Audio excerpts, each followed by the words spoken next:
নারী প্রগতির শেষে যেখানে এসে সভ্যতার আলো মিশে গেছে, সেখানেই জন্ম হয়েছে নারী। নারী কোনো বস্তু বা পদার্থ নয়, নারী এক অসীম শক্তির আভাস, যে পারে ধ্বংস করতে গড়তে। এই পৃথিবীর দ্বারে দ্বারে সেই নারী আজ যেন এক শুধুমাত্র বিন্দু কণা। তার জীবনে যেন ঝড় বইছে, অন্ধকার ঘনিয়ে এসেছে চারিদিকে। পৃথিবীতে নারী পাঠিয়েছেন ভগবান, কিন্তু সভ্যতা মানুষ রাখেনি তার মান। এই কোন বিধাতার বিধির বিধানের সময়? তবে সময় এখনো শেষ হয়নি। জাগবে, একদিন জাগবে তারা, যাদেরকে যুগ যুগ ধরে করা হচ্ছে বঞ্চনা, দিতে হচ্ছে প্রাণ। তারা আসবে একদিন।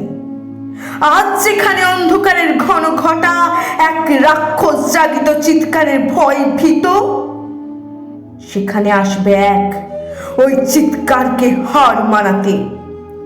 সেদিন চরাচর থাকবে স্তব্ধ, বাতাসে বাজবে শঙ্খ, মন্দিরে মায়ের আরাধনায় মত্ত হবে গোটা সংসার।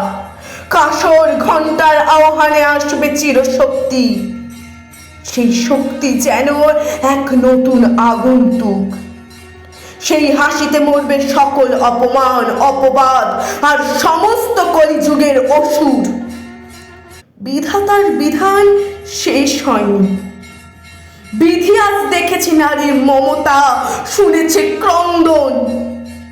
সেই ধ্বনি বদলে যাবে, বদলে যাবে অট্টহাসিতে, ক্রোধে, আগুনে। এক নতুন যুগের সূচনায় সভ্যতা দেখবে এক নারী রূপ, যার মধ্যে থাকবে গোটা পৃথিবী বিলীন হয়ে।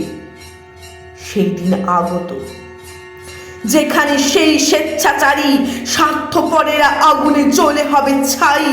চারিদিকে হবে অত্যাচারের বিনাশ, শুধু বিনাশ। নির্মম প্রকৃতি গাইবে গান, শুরু হবে নারীর বিধান। এক আলোর দিশার পথে জাগবে সভ্যতা, আর সেই সভ্যতার মূল মন্ত্র হবে নারী, নারী, নারী। নমস্কার।